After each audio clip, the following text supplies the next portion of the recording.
It was raining. Not the kind of rain that soaks your clothes and makes you run for cover. No. This was heavier, angrier. It slammed against the windows like it had something to say. Something I wasn't ready to hear.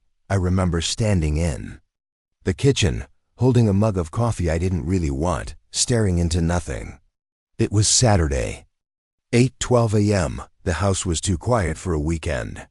My son, Caleb, usually left music playing while he showered, or yelled for waffles, or cursed under his breath when he couldn't find his shoes. That morning, nothing, I should have known something, was off. He came downstairs in silence. Hoodie on, hands in the pocket, eyes distant.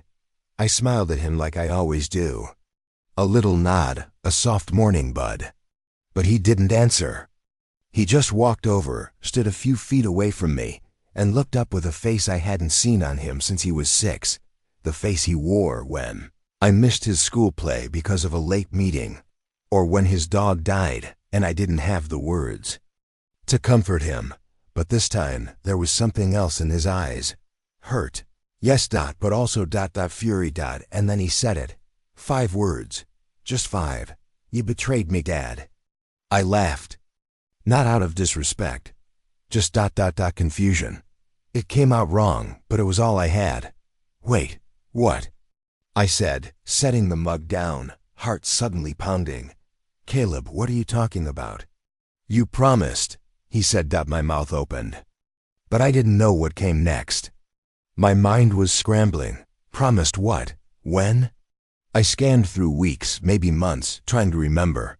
The trip? The basketball game? No, I rescheduled those. I told him. I always told him, but he wasn't talking about a game or a vacation. His voice cracked, not from weakness, but restraint. He was trying not to cry. And that broke me more than if he had screamed. You said we'd always talk, no matter what. You said you'd be honest with me. You promised, Dad. And that's when it hit me. Not like a punch. More like the slow unraveling of something you didn't even know was wound so tightly. I had lied. Not in words. Not directly, but in silence. He had asked about the divorce. Months ago, about why his mom and I really split. Why she cried every time he left her apartment. Why I always said, it's complicated, buddy, and then changed the subject. But kids know. Especially when they stop being kids. And Caleb, he's 14 now. Which means he's right on that fragile edge between still needing you and already resenting you. I found the messages, he said. On your old laptop, you left them there. My stomach dropped. I knew exactly which messages he meant. They weren't explicit. Nothing shameful. But still, conversations I had with someone while my marriage was already dying. Words that maybe crossed a line emotionally. Words I never deleted because I thought no one would ever read them, and he did. He read everything. And for him, that was betrayal, not because I cheated, I didn't, but because he thought I had. Because I let him think his mother had walked away for no reason. Because I never sat down with him and told the truth. Because I ran from the one thing I told him we'd always do, talk. I looked at him and I saw something crumble. Not just his trust in me, but something deeper. Like he'd been building a version of me in his mind, and that version just collapsed under its own weight. He turned to leave the room. I called his name once, quietly. He didn't answer. The door to his room clicked shut. Not a slam, not a bang, just final. And I stood there, staring at the mug of coffee I had abandoned. My hands were shaking now, my mouth dry. The rain hadn't let up. That was the morning I realized I wasn't losing my son. Already had, and I hadn't even seen it happen. I wanted to knock on his door. To fix it. To tell him everything. But something told me this wasn't a moment for talking. This was a moment for listening, even if no one was speaking. That night, I sat in my car outside his school, waiting for him to come out of basketball practice. I watched the other kids laugh, hug their parents, scroll their phones. And then I saw Caleb, walking alone. Head down. and I realized I wasn't the only one holding a secret. There was more to this, more than a broken promise. More than old messages. Something else was going on, and whatever it was about to change everything.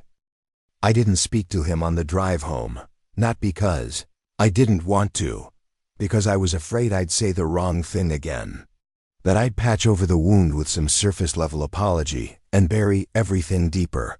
He didn't speak either, just sat there, earbuds in, head against the window, watching the streets blur by in streaks of late afternoon light.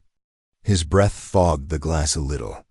He drew a line through it with his finger, then another, and another, like he was trying to make sense of something that couldn't be drawn out. Back at home, he went straight upstairs. No dinner, no glance, no door slam. Just quiet.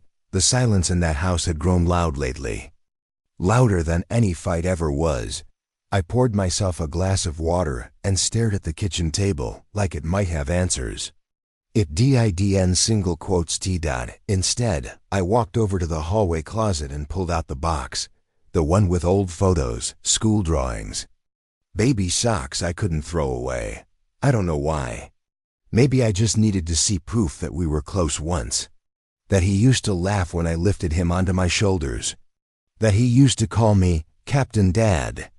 I found a photo of us fishing in Wisconsin. He was 8. I remember he'd caught a tiny bluegill and screamed like it was a shark. I'd never seen him so proud. He made me promise we'd go every year. We never did. I'd forgotten about that, and the promises started piling up in my mind, stacked like bricks I didn't know I was laying. Every time I said later, or next weekend, or I'm too tired tonight. Each one its own little betrayal. They weren't big enough to notice alone, but together, they built a wall between us. The problem is, you don't notice the wall until the door disappears, and I couldn't even knock anymore. Later that night, I knocked anyway, twice, soft. Caleb? I asked. No answer. I'm not here to explain. Just to ask if you'll talk to me when you're ready. That's it. I waited. Nothing. But I left the door cracked. I needed him to know it wasn't locked. The next morning, I woke up early. Earlier than usual. Something had shifted in me overnight.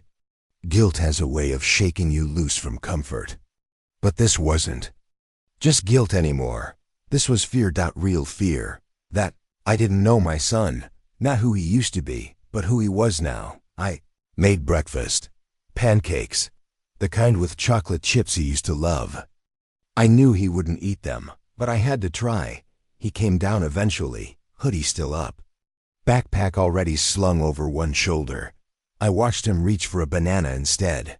You should eat something real, I said lightly. He didn't look at me. I'm fine. I made pancakes. I know. He opened the fridge for a bottle of water. I tried again. Caleb, about yesterday. I read everything, Dad. I paused. I know. He turned around, eyes red but not from tears. From exhaustion, maybe both. I read everything, he said again. Not just the messages. And that's when my stomach twisted, because I didn't know what he meant. What else? I asked. He looked at me, like he was deciding whether I deserved to know. Then he took a deep breath. There was a folder. On the desktop, drafts. It had letters, emails you never sent. Stuff to Mom, stuff about me, stuff you never said. Out loud. My legs nearly gave out. He had read everything, private things, things I typed late at night when I couldn't sleep, trying to explain what went wrong in the marriage. My fears about failing as a father. My thoughts about moving away.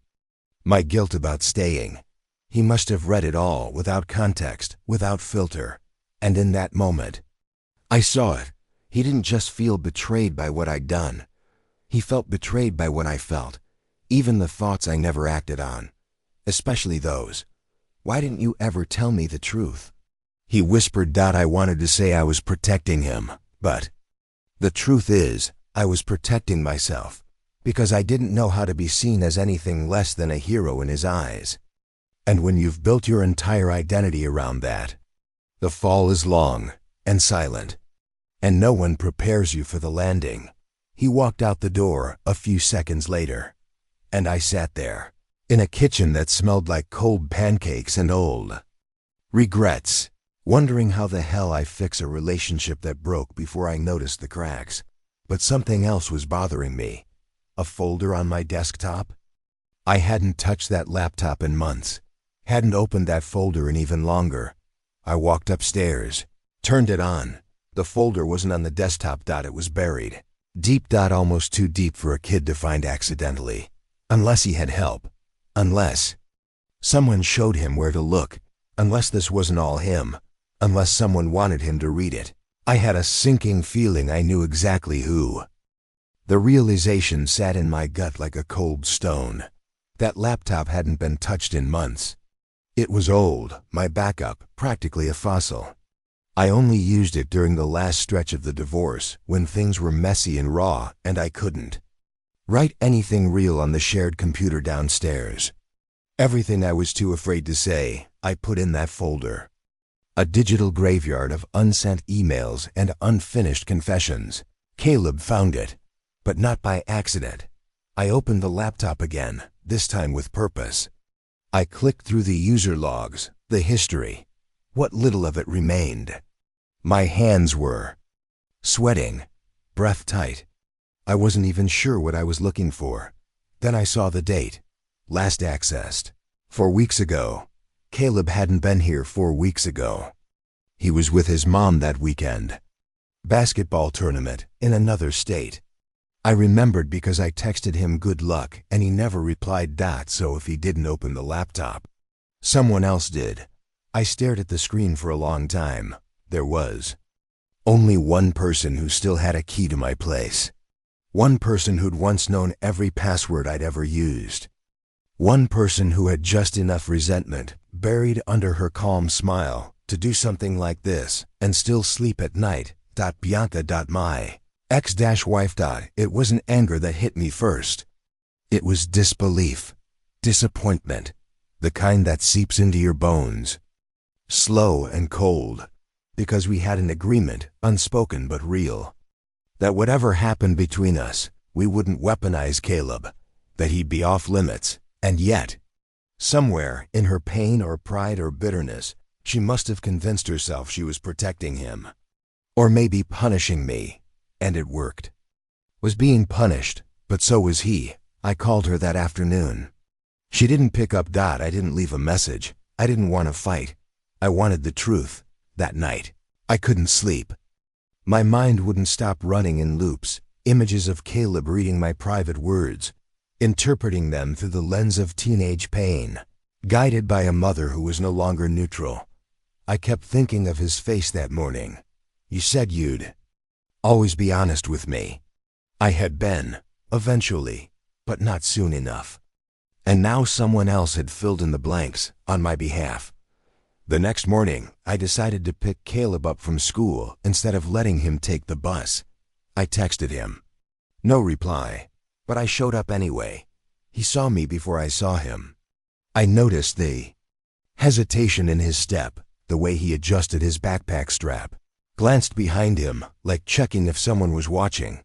Then I saw her. Bianca. Standing by her car, pretending to look at her phone. But her eyes were on me. And suddenly, everything clicked.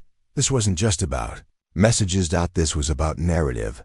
She'd been quietly shaping his version of the story. And I'd been too passive to stop it.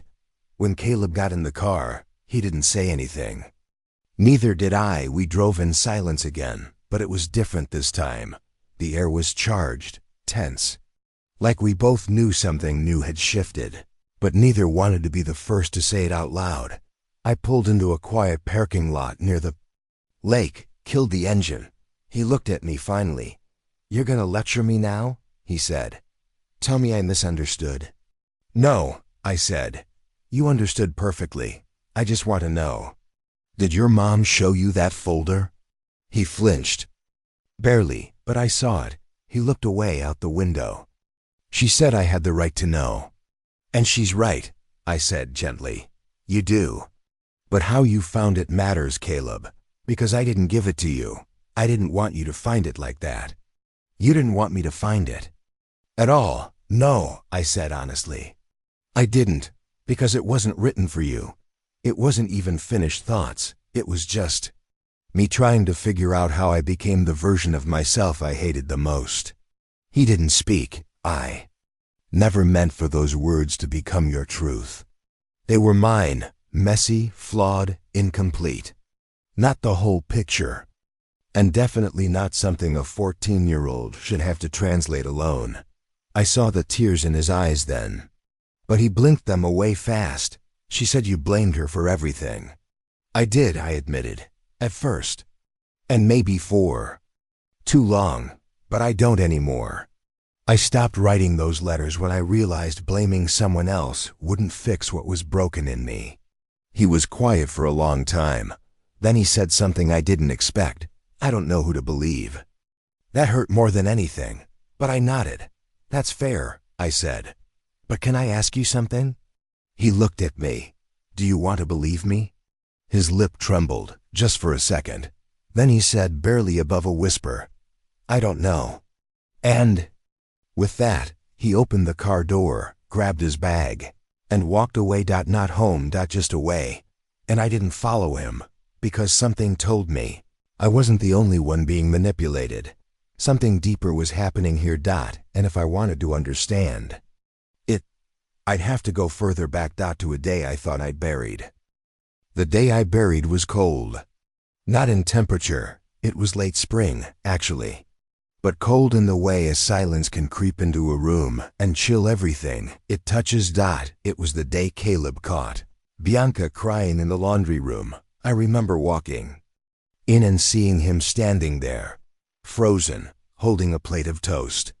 She hadn't heard him come in. She was sitting on the floor, back against the washing machine, one hand covering her mouth, like she was trying to keep it all from spilling out. He didn't say anything. Neither did I. We just stood there, awkward witnesses to something children aren't supposed to see a parent unraveling. Later that night, I asked her what that was about. She didn't answer, just said, he'll blame me for everything one day. I remember laughing lightly, like she was being dramatic. I said, he's a kid. He loves you. He'll never blame you. But now I understand. She wasn't afraid of being blamed. She was preparing for it, and she was already building her defense. Should have paid more attention. Back in the present, I sat alone in my living room, laptop on my knees, scrolling through those old drafts again. I wanted to understand what Caleb saw, what he read, what was so damaging that it made him question everything. And then I saw it. One email in particular. Never sent. Just saved. Addressed to Bianca. Written 1 week before I moved out. You're winning this narrative and I can't compete. He looks at me differently now. Like he's already decided I'm the villain. Maybe I deserve that. But I still wish you'd stop feeding him half-truths about me. He's a child. Not a soldier. I don't even remember writing it, but reading it now felt like watching a ghost walk through my house. I closed the laptop, and I picked up the phone. This time, when I called Bianca, she answered. Her voice was polite, guarded, like she knew something was coming. Hey, I said. I need to talk to you, face to face. Pause. Is Caleb okay? That depends, I said. Can we meet? Another pause. I'm working late. Maybe tomorrow. No, I said, softly but firmly. Tonight.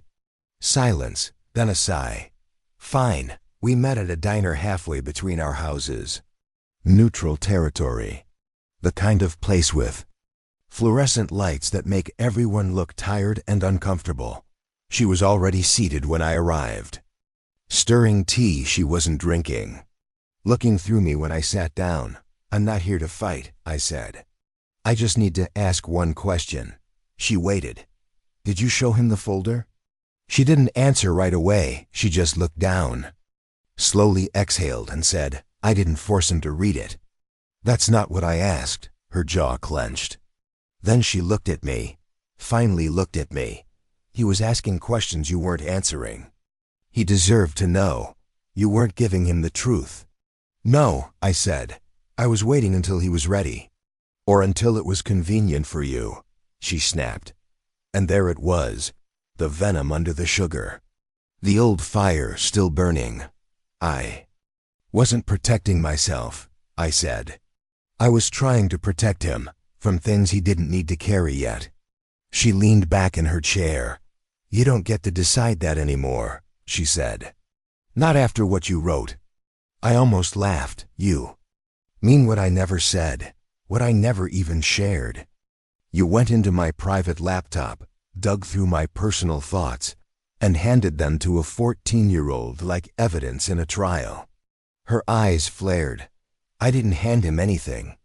Then how did he find it? I said, quieter now. You really think he knew where that folder was? How to find those drafts? She looked away. I didn't think he'd read all of it, she muttered. I thought he'd just see ... enough.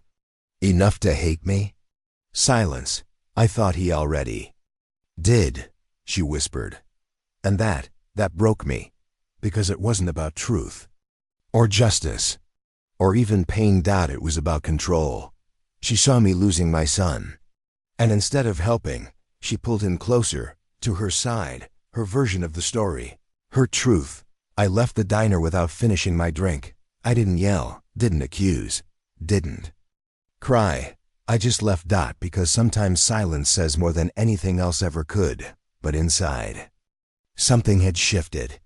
If I wanted to get my son back, really get him back, I couldn't do it through guilt or explanations. I'd have to show him that I wasn't perfect, that I was flawed, but that I never stopped loving him, and I had to start with the one thing I'd always avoided, the truth, all of it, even the part that hurt me. Because Caleb wasn't the only one carrying the weight of betrayal. I was too. I didn't go home that night. I parked by the lake, the same place Caleb and I used to feed ducks when he was little. I sat there, watching the ripples spread across the water like echoes of something long forgotten. The sky was black velvet, stars smothered behind heavy clouds, and the wind off the lake was cold enough to cut through skin. But I stayed, because I needed to face it, all of it, not just what Bianca had done, but what I had let happen. I had handed her the silence she needed to twist the story. I had watched Caleb drift, day after day, and told myself it was just adolescence, that he'd come around, that he'd understand when he was older. But kids don't wait until they're older. They feel everything now. They form their truths now, and once they do, it's hard to rewrite. When I got home the next morning, Caleb wasn't there. His bed was made, his backpack gone. I checked my phone, a message from Bianca. He asked to stay the weekend here. I said okay. I didn't reply. Instead, I went to work, not at the office, not with paperwork or clients. I started printing emails, letters, photos, all the pieces of my story that I'd kept locked away, digital or otherwise. Not to defend myself, not to win, but to offer, because the only way to heal something broken is to stop pretending it. WASN single quotes did. By Sunday afternoon, I had a folder. Thin, honest, nothing dramatic. Just pages with truth on them. My truth. I placed it in an envelope, and I wrote one sentence on the front. This is not to change your mind, it's to help you understand mine. I dropped it at Bianca's door. This didn't ring the bell. Just left it there. And I waited. The next morning, I woke up early again. Something in me had shifted, a strange kind of peace. Not because things were better, but because I wasn't hiding anymore. Caleb showed up later that day. No warning. Just walked in the front door like he used to. He didn't have the envelope, but I could tell he'd read it. He sat at the kitchen counter. Same place as always, same hoodie, same guarded eyes. I read it, he said. I nodded. He didn't look at me. I don't know what to believe anymore. I stayed quiet. Then he added, but I believe you wrote it for the right reasons. That was enough. More than I deserved. We didn't talk much after that. Just sat there. Two people, breathing in the same room again. The space between us still. Cracked, but no longer unreachable. Later that week, I got an email anonymous at no subject line. Just a short message. You might want to check Caleb's locker at school. Not everything Bianca's been telling him is about you. My chest tightened. I didn't recognize the sender, but something told me it was real. I drove to the school the next day and requested access. They hesitated. Policies, privacy, procedures. I told them there might be something in there that involved manipulation or even emotional harm. Eventually, a counselor agreed to open it with me present. What I found inside made my blood run cold. Printouts, emails, handwritten notes. Not from me. Not from Caleb. From Bianca. To friends, to her sister. Even to allow your all about me. Framing me as emotionally unstable. As unsafe. Even as unfit. She never sent them. But she had stored them in his locker, tucked into a binder he never used. They weren't addressed to him. But she wanted him to find them. To read them. To absorb them. It wasn't just about winning his love anymore. It was about making sure I lost it. The counselor looked at me with wide eyes. This isn't okay. I nodded, numb. Because this wasn't just a divorce. It was a war, and the battlefield was my son's heart. That night I didn't sleep. I lay in bed, staring at the ceiling, hearing every creak in the house like it was whispering something to me. I wasn't angry anymore. I wasn't even afraid. I was tired. Tired of playing defense. Tired of watching my son drift through a storm I didn't create, but hadn't stopped. Either. By morning, I knew what I had to do. I picked Caleb up from school. He didn't say much, just slid into the passenger seat with that quiet tension he wore like armor. I didn't rush it. I just drove, not home. To a place he hadn't seen in years, the family cabin. 2 hours outside the city. Dusty, quiet, forgotten, but still ours, still real. He glanced out the window, recognizing the old road. Why are we going here? Because it's where I remember you smiling the most. He didn't answer. We arrived just before sunset. The light cut through the trees in thick orange beams, dust dancing in the air like it remembered us to. Inside, everything smelled of wood and silence. I lit a fire and we sat in front of it on the old couch with the torn armrest. For a while we just listened to the crackling. Then I said it. Your mom loved me. For a long time, even when we were falling apart, she tried. I didn't make it easy. He shifted slightly.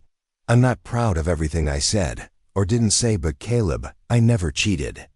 Not on her, and not on you. He looked at me. Then, eyes searching, cautious, I reached into my jacket and pulled out one of the printouts from the locker. I handed it to him. I found these in your locker. Someone wanted you to find them.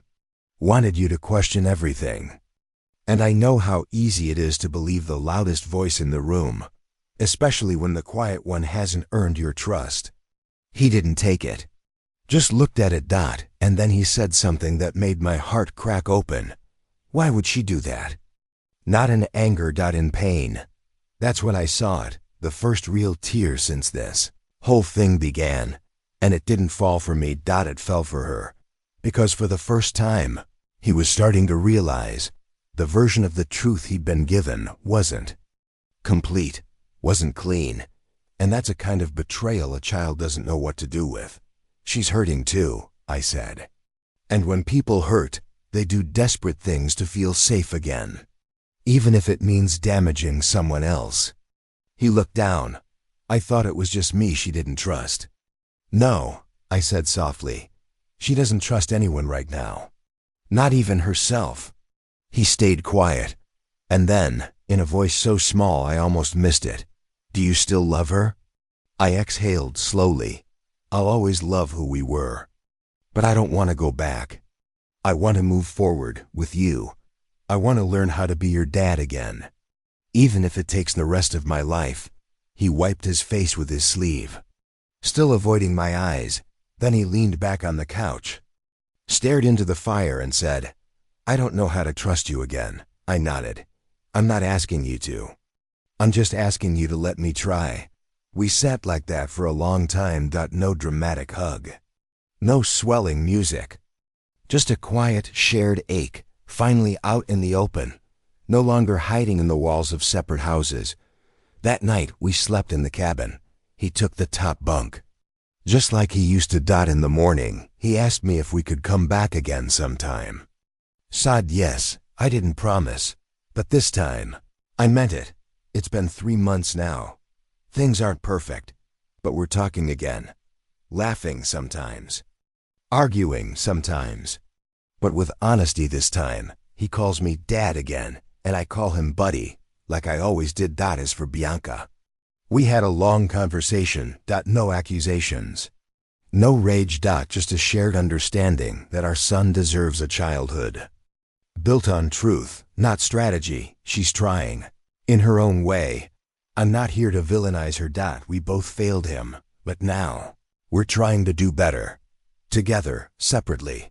I don't know what the future looks like, but for the first time in a long time, I'm not afraid of it. Share your thoughts in the comments below. Thank you for your time. If you enjoyed this story, subscribe to the channel. It really helps. Click the video on the screen, and I'll see you there.